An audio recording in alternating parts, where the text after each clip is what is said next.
हाथी के 2 सूंड हैं और ये देखकर मेरे आश्चर्य का ठिकाना ना रहा। फिर अर्जुन ने बताया कि हे वासुदेव, मैंने एक पक्षी को देखा जिसके पंखों पर वेद की ऋचाएं लिखी हुई थी। वह मरे हुए जानवर का मांस खा रहा था। फिर अर्जुन के बाद भीम ने भी श्री कृष्ण को बताया कि हे कृष्ण, मैंने देखा एक गाय ने बछड़े को जन्म दिया है और जन्म के बाद वह बछड़े को इतना चाट रही है कि बछड़ा लहूलुहान हो गया, जिसे देखकर मैं हैरान हो गया। भला कोई माता अपने बच्चों के साथ ऐसा कर सकती है? उसके बाद श्री कृष्ण ने सहदेव से पूछा, सहदेव तुम बताओ, तुमने वन में क्या देखा? तब सहदेव श्री कृष्ण से बोले, हे वासुदेव, मैंने वन में देखा कि एक जगह 6-7 कुएं हैं और आसपास के कुओं में पानी है, किंतु बीच का कुआं खाली है। बीच का कुआं गहरा है, फिर भी पानी नहीं है। यह देखकर मुझे घोर आश्चर्य हुआ कि ऐसा कैसे हो सकता है। उसके बाद नकुल ने कहा, हे नारायण, जब मैं वन में भ्रमण कर रहा था तो मैंने देखा कि एक पहाड़ के ऊपर से एक बड़ी सी शिला यानी पत्थर लुढ़कती हुई आती है और कितने ही वृक्षों से टकराकर उनको नीचे गिराते हुए आगे बढ़ जाती है, परंतु उस विशालकाय पत्थर को कोई भी वृक्ष उसे रोक ना सका।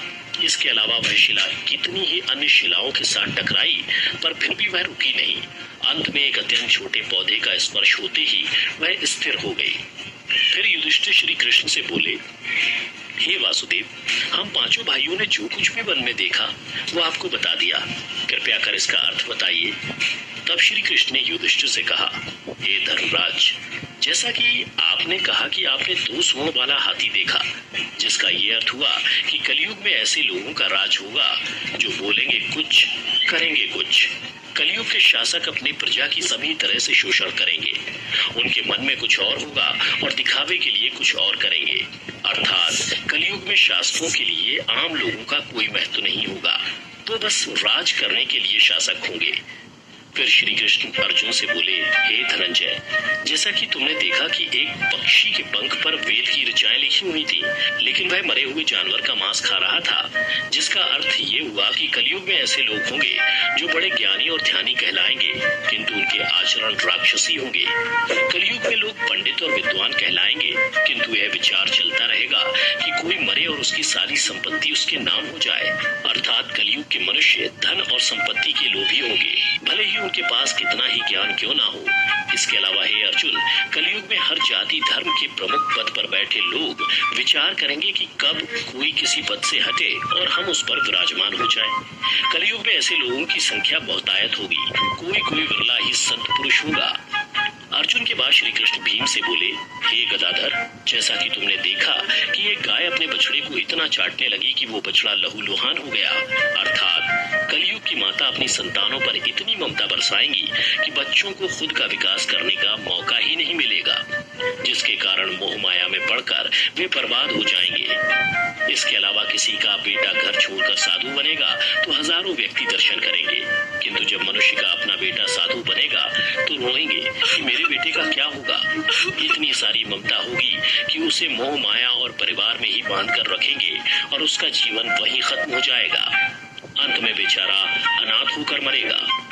भीम जब श्री कृष्ण के जवाब से संतुष्ट हो गए, तब भगवान श्री कृष्ण ने सहदेव से कहा, सहदेव, जैसा कि तुमने बताया कि तुमने वन में 5-7 भरे कुओं के बीच एक कुआं एकदम खाली देखा, जिसका अर्थ ये हुआ कि कलयुग में पैसे वाले अर्थात धनी लोग अपने पुत्र पुत्री के विवाह में या फिर आलीशान भवन बनाने में लाखों रुपए खर्च कर देंगे, परंतु उनके पड़ोस में ही यदि कोई भूखा प्यासा मर रहा होगा तो वह उसकी कोई सहायता नहीं करेंगे। भले ही उनका अपना ही सगा भूख से मर जाएगा, लेकिन वो देखते रहेंगे।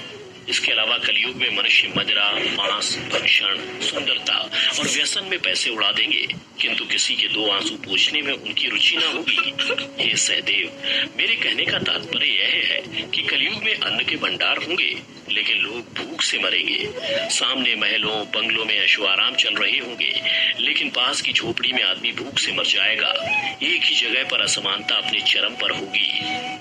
श्री कृष्ण की बातें सुनकर सहदेव को सारी बातें समझ में आ गईं। तब श्री कृष्ण ने नकुल से कहा, नकुल, जैसा कि तुमने बताया कि वन में एक बड़ी सी चट्टान पहाड़ से लुढ़की, किंतु बड़े बड़े वृक्ष और उसके तने उस चट्टान को रोक न पाए, किंतु एक छोटे से पौधे से टकराते ही वह चट्टान रुक गई, जिसका अर्थ ये हुआ कि कलयुग में मनुष्य का मन नीचे जाएगा, यानी कलयुग के मनुष्यों का जीवन पतित हो जाएगा। और ऐसे में मनुष्यों का जीवन धन की शिलाओं से नहीं रुकेगा, ना ही सत्ता के वृक्षों से रुकेगा, किंतु हरि नाम के एक छोटे से पौधे से, हरि कीर्तन के एक छोटे से पौधे से मनुष्य जीवन का पतन होना रुक जाएगा। अर्थात कलयुग में भी जो मनुष्य धन के लोभ को छोड़कर हरि नाम का जप करेगा, उसे कोई कष्ट नहीं होगा और मृत्यु के बाद उसे परमेश्वर अर्थात मेरे चरणों में जगह मिलेगी। तो मित्रों, आपने देखा होगा कि आज श्री कृष्ण द्वारा बताई गई ये सारी बातें सच में घटित हो रही हैं। इसलिए मनुष्यों को चाहिए कि कलयुग में वह धर्म का पालन करें और श्री हरि नाम का भजन करें, तो उसका जीवन सफल हो जाएगा।